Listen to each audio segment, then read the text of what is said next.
आज क्लास हम जो पढ़ने जा रहे हैं वो एक इंतहाई इंपॉर्टेंट सवाल है और वो सवाल है active and passive voice. Paper में ये इस हवाले से आता है कि आप लोगों ने बताना होता है कि चेंज ऑफ वॉइस क्या है। चेंज ऑफ वॉइस क्या है कि आपने बाज़ का एक्टिव वॉइस फिक्र आता है और उसको पैसिव वॉइस करना है और पैसिव वॉइस आता है तो एक्टिव वॉइस करना। आज मैं इस जो है मौजूद में नहीं जाऊँगा कि आप लोगों ने किस टेंस को किस तरह करना है, किस टेंस को किस तरह करना है। इसके लिए बुनियादी तौर पर चंद चीज़ों की ज़रूरत है कि आपको पता होना चाहिए कि सब्जेक्ट कौन सा है, ऑब्जेक्ट कौन सा है और इसमें वर्ब फिर फॉर्म ऑफ वर्ब्स कौन सी लगी है। इसके लिए मैं मिसाल दे रहा हूँ आपको कि हम कहते हैं कि he writes a letter, he writes a letter. This is an active voice पे। एक्टिव वॉइस जो है ये सेंटेंस है, इसमें हमने जो पहचानना है वो क्या है, ये है हमारे पास सब्जेक्ट, ये हमारे पास है वर्ब और ये है हमारे पास ऑब्जेक्ट। तीन चीज़ों को अगर आपको पता है तो हम इसको इजीली समझ सकेंगे। हम इस चीज़ में बिल्कुल नहीं जाएंगे कि ये कौन सा टेंस है, ये कौन सी जो है फॉर्म है। इसको तो हम जरूर देखेंगे फॉर्म कौन सी है, लेकिन हम एक शॉर्टकट के जरिए आज सीखने की कोशिश करेंगे कि हम एक्टिव वॉइस से पैसिव वॉइस में कैसे चेंज कर सकते हैं और फिर नेक्स्ट वीडियो में देखेंगे कि हम पैसिव वॉइस को एक्टिव वॉइस में कैसे जो है चेंज कर सकते हैं। तो आज हमारा टॉपिक जो है बगैर किसी मजीद तमहीद के हम इसकी जानब जाते हैं कि सब्जेक्ट वर्ब और ऑब्जेक्ट। जब हमें ये पता चल गया क्योंकि ये आमतौर पर एक जनरल क्वेश्चन है और तमाम स्टूडेंट जो है इससे बिल्कुल जो है वो नो रखते हैं। सब्जेक्ट में जब हम एक्टिव से पैसिव वॉइस में तब्दील करते हैं तो हमें तीन तब्दीलियों की जरूरत होती है। सब्जेक्ट को ऑब्जेक्ट की जगह पे लेके जाना होता है और ऑब्जेक्ट को सब्जेक्ट की जगह। लेकिन होता क्या है कि जब हम इसको इस तरफ लेके आते हैं तो हमें इनकी सब्जेक्टिव और ऑब्जेक्टिव केस से वाकफियत होनी चाहिए। सब्जेक्टिव और ऑब्जेक्टिव केस से वाकफियत। फर्स्ट चीज जो है हमारी होगी कि हमने सब्जेक्ट को ऑब्जेक्ट की जगह पे लेके जाना है और ऑब्जेक्ट को सब्जेक्ट की जगह पे। जैसा कि मैंने आपको पहले बताया कि ये I, we, you, he, she, it और दे, ये these are the subjective case. इनको हम सब्जेक्टिव केस कहेंगे, यानी कि फाइनली आते हैं। अब क्या है ऑब्जेक्टिव केस, इसकी मफहूली आदत है मी, अस, यू, हिम, हर और देम। ये जो है इसकी ऑब्जेक्टिव हालतें हैं। जब हम ऑब्जेक्टिव हालतें को सब्जेक्ट में चेंज करते हैं तो एक बात मद्देनजर रखनी है कि अगर ये ऑब्जेक्ट आता है सब्जेक्ट की जगह पे तो ये आई बन जाएगा और जब ये आई ऑब्जेक्ट बनेगा तो ये मी में चेंज होगा। मिसाल दे रहा हूं कि ही आई एप्रिशिएट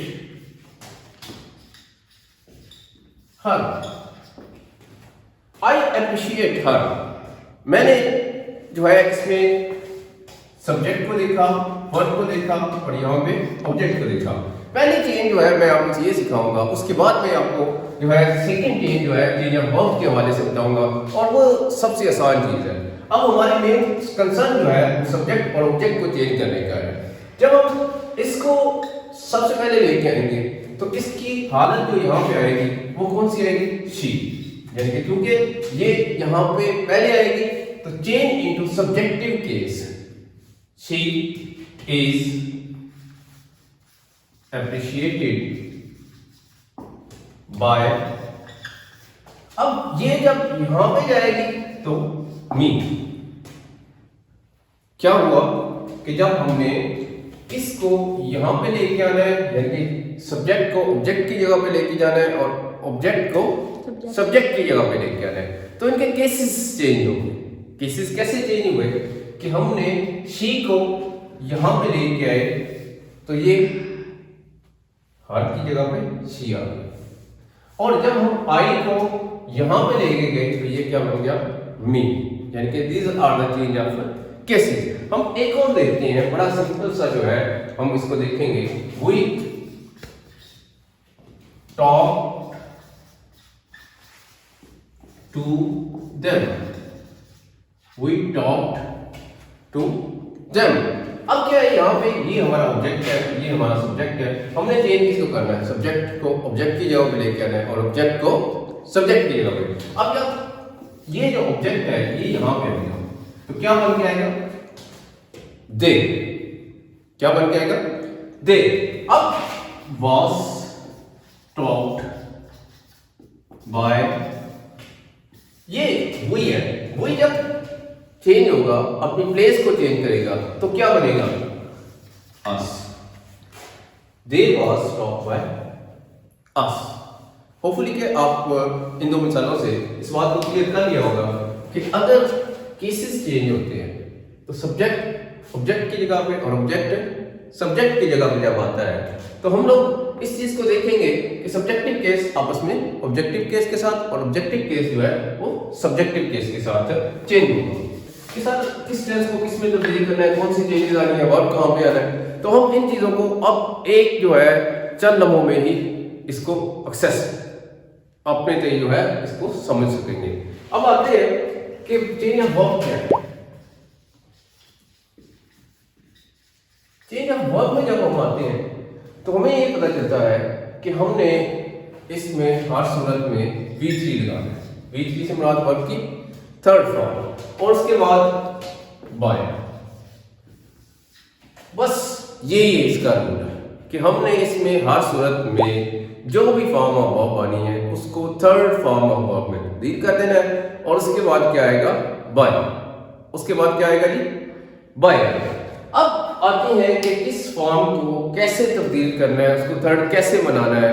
अगर हमारे पास V1 आती है, ये भी बड़ी आसान सी जो है बात है कि अगर किसी सेंटेंस में V1 आ जाता है, वर्ब की पहली फॉर्म आ जाती है, तो आपने उसको कैसे चेंज करना है? इज एम आर जो भी अप्रोप्रिएट है। अगर आई आता है स्टार्ट में तो उसके मुताबिक एम, अगर ही शी आता है तो उसके मुताबिक इज, और अगर दे आता है तो आर, या कोई प्लूरल नाउन है तो उसके मुताबिक आर आ जाएगा। अब इसके बाद क्या होगा? V3 plus Y. सिंपल मिसाल देता हूं कि he writes a letter. He writes a letter. अब क्या हुआ कि हमने देखा कि फॉर्म कौन सी लगी हुई है? V1। हम ये सीख चुके थे कि सब्जेक्ट को ऑब्जेक्ट की जगह पे और ऑब्जेक्ट को सब्जेक्ट की जगह पे जाए। अब हमारे पास ऑब्जेक्ट कौन सा है? A letter. अब अ लेटर जो है इसको हम स्टार्ट में लेके आए, इसके मुताबिक कौन सा आएगा? इज। इसके बाद इसकी third form written. Third form है जी शाबाश रिटन है। अब उसके बाद मैंने आपको कहा था कि इसके बाद फौरी तौर पे बाय आएगा, बाय आ गया।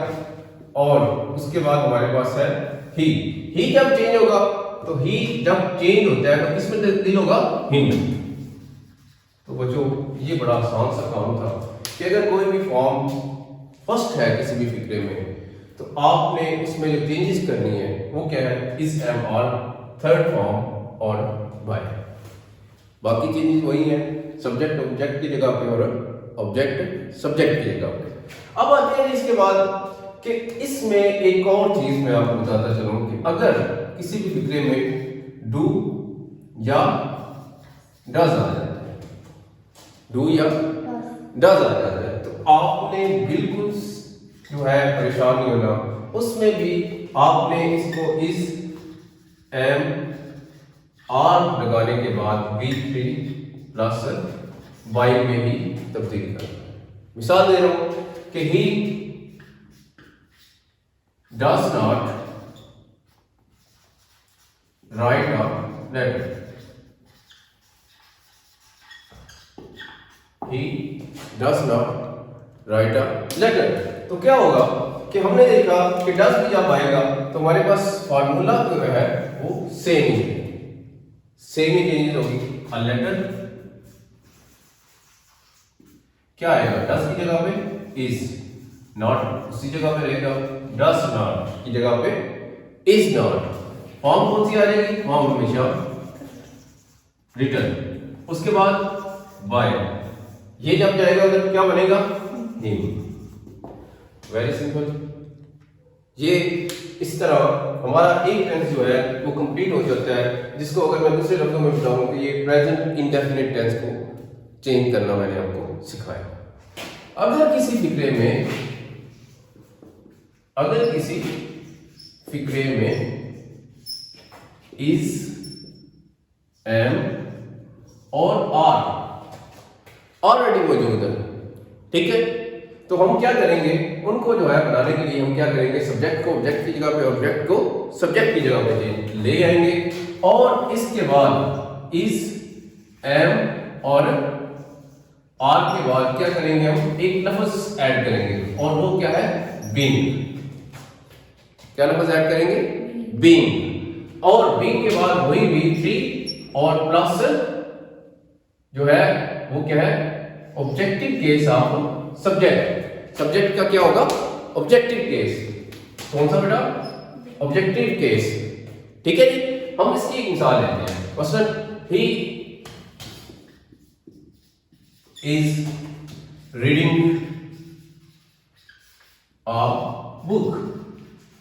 He is reading a book.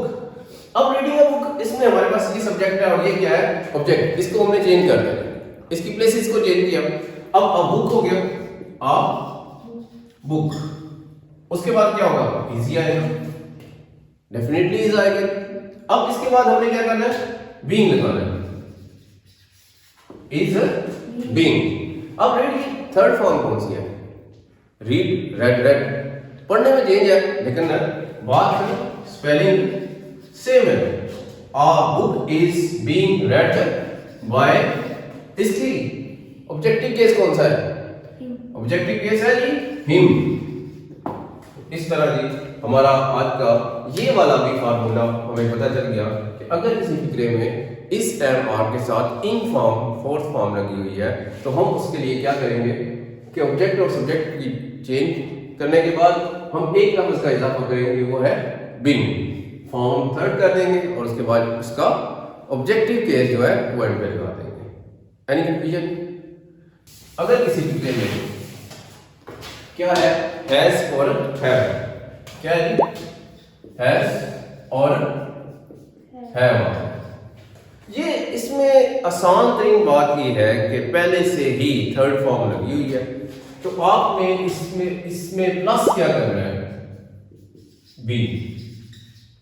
आपने क्या करना है, बीइंग को प्लस कर देना है। मिसाल के तौर पर मैं कहता हूं कि he has written a poem. बड़ा आसान है, ठीक है। अब पोएम क्या है, ऑब्जेक्ट है, ये हमारे पास क्या है, सब्जेक्ट है। अब हमने क्या किया, अब पोएम को पहले लेके आए, अ पोएम, इसके बाद हैज ही आएगा, हैज। उसके बाद हमने ऐड क्या करना है, बीइंग, ऐड बीइंग। अब बीइंग के बाद हमने फॉर्म ऑलरेडी लगी हुई थी रिटन, और उसके बाद बाय। अब इसका ऑब्जेक्टिव कौन सा है, मी, हिम। तो ये कितना आसान है, इसमें कोई कंफ्यूजन नहीं है, ठीक है। आसान तरीके से मैंने आपको जो है 3 फार्मूलाज करवाए। एक वो था कि जिसमें हमने ये देखा कि अगर पहली फॉर्म लगी हुई है, दूसरे में हमने देखा कि इज एम आर के साथ इंक फॉर्म लगी हुई है, और थर्ड में हमने देखा कि अगर हैज और हैव का इस्तेमाल हुआ है तो देन हमने क्या करना है, सिर्फ एक लफ्ज का इजाफा करना है और वो है बीइंग। और फिर चेंज, फर्स्ट चेंज को ही हमने मद्देनजर रखना है, ऑब्जेक्ट को सब्जेक्ट की जगह पे और सब्जेक्ट को ऑब्जेक्ट की जगह पे। जैसा कि हमारा जो है मैं आपको समझा चुका हूं कि एक्टिव वॉइस से पैसिव वॉइस में 3 तब्दीलियां हमने की।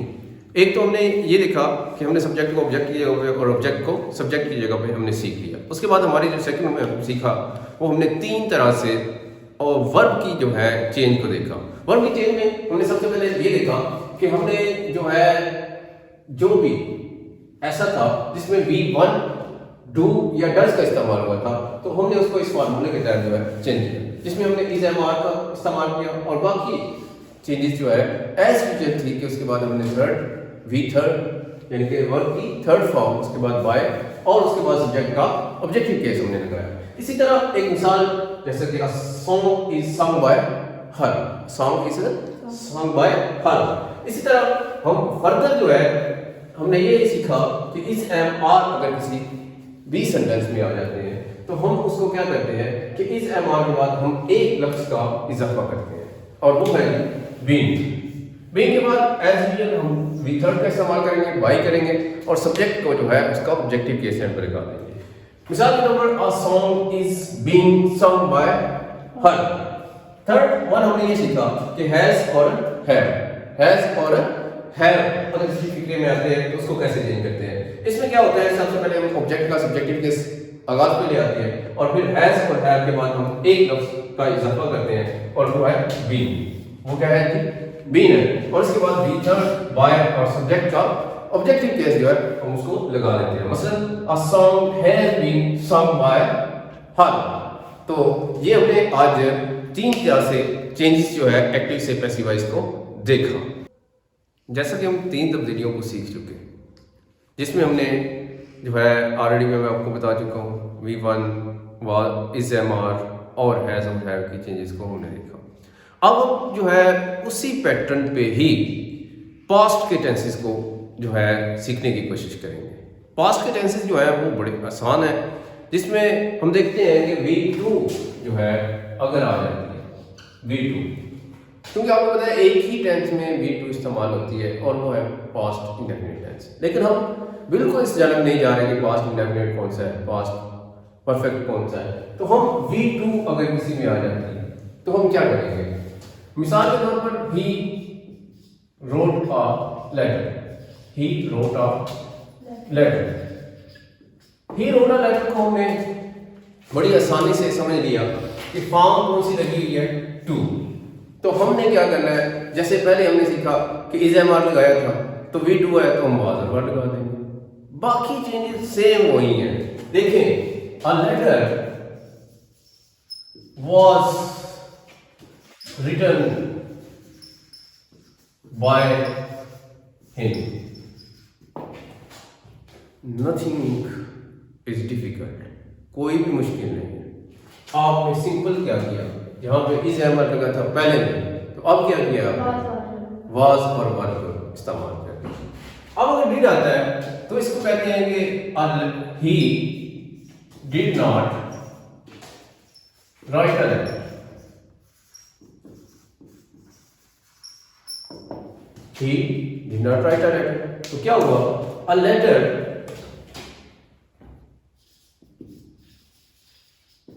was not written by him, no confusion। तो इस तरह हमारा जो पहला जो है फार्मूला ये डिवेल्प हुआ कि अगर V2 या डिड का इस्तेमाल होता है तो हम क्या करेंगे, वहां पे was और वर्ब में से जो भी आएगा उसको वहां पे लगाएंगे और बाकी थ्री चेंजेस जो है सब्जेक्ट को ऑब्जेक्ट की जगह पे, ऑब्जेक्ट को सब्जेक्ट की जगह पे और थर्ड फॉर्म के बाद वही लगा देंगे। और अब क्या होगा, इसके बाद नेक्स्ट क्वेश्चन आता है तो इसमें कंटिन्यूस होता है, वाज और वर्ब के साथ इंग फॉर्म लगी होती है, just like is am are plus ing form थी। इसको भी हम क्या करेंगे, वाज और वर्ब आएगा और इसके बाद क्या थी, इंग फॉर्म यानी कि V4 लगी हुई है। मिसाल लेते हैं कि he is writing a letter, sorry he was writing a letter. अब क्या होगा, अब बिल्कुल सेम एज इट इज जैसे हमने इस एम आर के साथ शुरू किया था इसके साथ भी करेंगे। जैसे अ लेटर वाज, कौन सा लफ्ज हमने ऐड किया था, बीइंग, और हम बिल्कुल इसी तरह यहां पे लगाने जा रहे हैं इज वाज बीइंग। फॉर्म कौन सी आएगी जी, थर्ड, रिटन बाय हिम। इसमें नथिंग कंफ्यूज्ड, आपने बिल्कुल कंफ्यूज नहीं होना। वाज आया, इंग फॉर्म लगी थी, हमने दरमियान में क्या किया, बीइंग का इजाफा किया, फॉर्म को थर्ड कर दिया, बाय लगाई और उसके बाद सब्जेक्ट की ऑब्जेक्टिव केस लगा दिया, कोई मसला नहीं है। अब आते हैं हेड। अगर आपके कहीं पे भी हेड आपको नजर आ गया, हेड फिक्रे में हेड आ गया तो बिल्कुल एज इट इज आप जैसा कि हैज और हैव के बाद बीइंग का इस्तेमाल किया था हैड के बाद भी आपने बिल्कुल जो है बीन लगा देना है, तो आपका ये फिक्रा मुकम्मल हो जाना है। मिसाल के तौर पर he had already written a letter.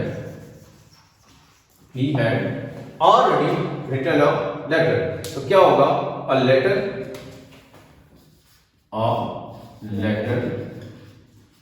had already been written by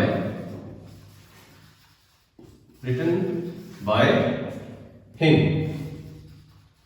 तो इस तरह हमने ये पास्ट का भी सारा सफर मुकम्मल कर लिया, जिसमें हमने सीखा कि अगर बी टू या डिड का इस्तेमाल आया है तो हम उसके साथ क्या करेंगे, वाज और वर का इस्तेमाल कर लेंगे, बिल्कुल ऐसे ही जैसा कि हमने इस एम आर का इस्तेमाल किया था।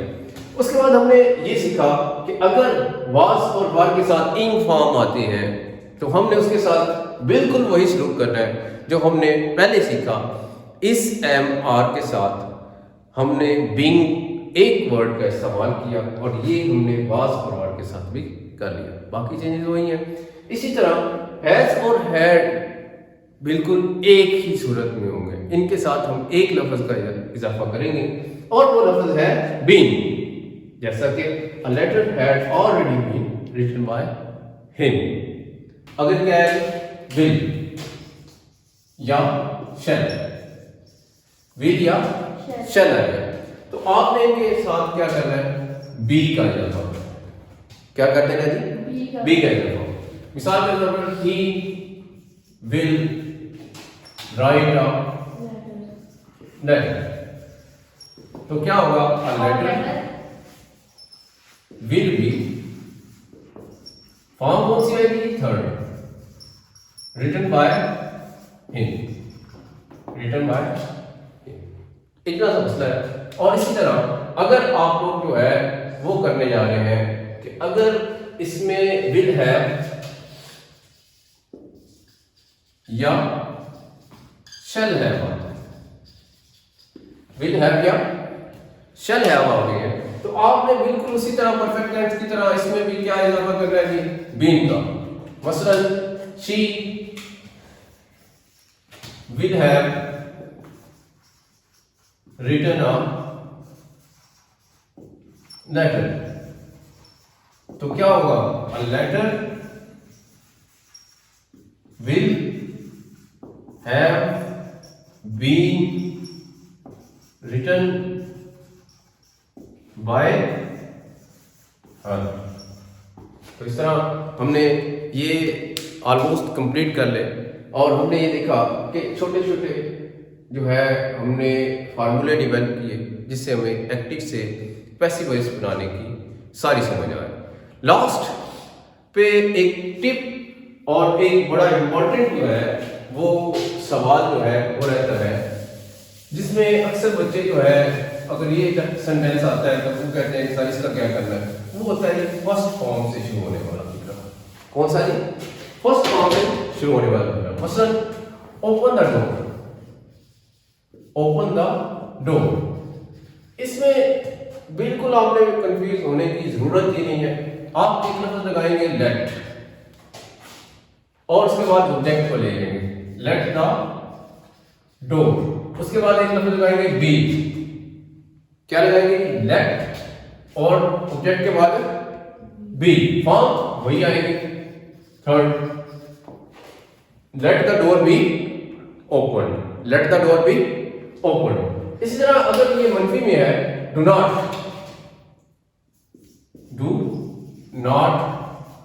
Open the door, do not open the door, तो do not open the door में लेट द डोर, उसके बाद क्या होगा, नॉट बी ओपन।